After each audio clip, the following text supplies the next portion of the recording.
Every video on this channel eventually answers some version of the same question. How do you buy a cheap house in Japan? Almost nothing gets asked about the other end of that transaction. If you ever need or want to sell that same house again, what actually happens? An Akiya is cheap for the same reason it might be hard to resell later: thin demand. These houses sit in areas where population has been declining for decades, and the buyer pool for a rural Japanese house is genuinely small, foreign, or Japanese. A property that took the seller years to unload before you bought it can just as easily take years to unload again once it's your turn to sell, especially outside the handful of towns with real momentum.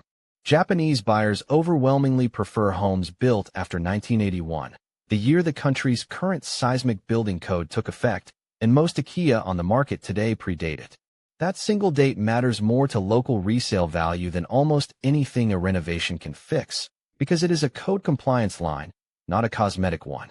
A beautifully renovated pre-1981 wooden house can still be a harder sell locally than a plainer post-1981 one, simply because of the years stamped on its registry. Renovation on an Akiya commonly runs 3 to 5 times the purchase price, a number this channel keeps coming back to for a reason. It matters just as much on the way out as it does on the way in. Spend $40,000 renovating a $10,000 house, and there is no guarantee the local market will pay anywhere near $50,000 for the finished result, particularly in a region where land values themselves are still declining.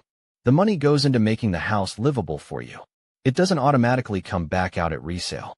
None of this means an Akiya is a bad purchase. It means it is the wrong purchase for anyone thinking of it as a flip or a short-term investment, and the right one for someone planning to actually live in it for years, long enough that the question of resale stops being urgent. The honest answer nobody puts on the listing page is simple: buy for the life you want to live in the house, not for the buyer you hope shows up later. If this made Japan's empty house market a little clearer, subscribe to Akiya Handbook, the channel that explains how Japan's cheap houses actually work, honestly, and without selling you anything.